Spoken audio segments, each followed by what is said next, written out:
health regulator. It's an interesting idea. It's one it's not new. It was, I suppose, brought forward by your predecessor, Kate Beecroft, wasn't it?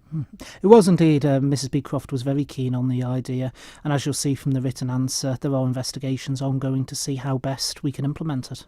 It's a divisive thing, the health regulator, because of course the previous administration was pretty well dead against it as far as Komen are concerned. It's something which you're still interested in keeping burning, though. I think what's important is we find out and properly assess what benefits will come from it. It's important that we balance any benefits against costs, because the thing with regulation is, while I'm all in favour of ombudsman and people overseeing things, you've got to be very, very careful that what you don't end up creating is a monstrosity in terms of cost with very little benefit, and that's what we're looking at now. Well, this is it. There's a certain irony there as a major probe into cost-cutting in the health service is launched to tout the idea of perhaps levying yourself with an additional cost to keep things under more control.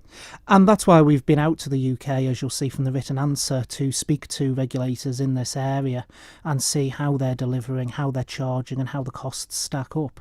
Because, like I say, a proper cost-benefit analysis is very important in this area. How would it work? Because the likes of the Care Quality Commission, the UK health regulator, that's sort of a quasi-government body, isn't it? Would we use an organisation like the CQC as the Manx regulator? That is a possibility, and it is one avenue being explored. But one of the things we've got to remember is our legislation in certain areas is very different to the UK's. So we've got to be very careful that whatever we design is bespoke to the Isle of Man. And again, we've got to work out what cost comes with that, because there's different cost models as well. Like you mentioned there with the Care Quality Commission, they have a licence charge, which is the way they operate. So it's not necessarily the cost only increases per complaint they receive. There is what you might term a standing charge as well. Where would this leave us as well with the likes of the West Midlands Quality Review Service, because they carry out sort of regular checks on health provisions over here? Is the idea with, I mean, they already fulfil some of the roles of a regulator. Would the idea in taking on a regulator be they would have a little more power to enforce? Well, again, it would depend. It would depend what type of regulation was looked at. There's different ways of delivering regulation, as I'm sure you know, Alex.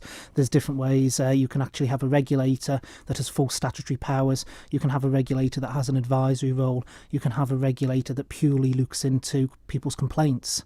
So again, what needs to be established is what form and model any health regulator is going to take. Will this, Minister, be forming a part of the Treasury review? I think it's something that obviously will... I mean, the review is wide-ranging. The review is across the whole of the health services. So it's something that can feed into the review, but it's also a work stream that, as I say, is continuing alongside that anyway. You told colleagues in the Keys that you weren't quite in a position to consider the policy options just yet. When can we expect traction on this? Well, like I say, what's important is it isn't rushed.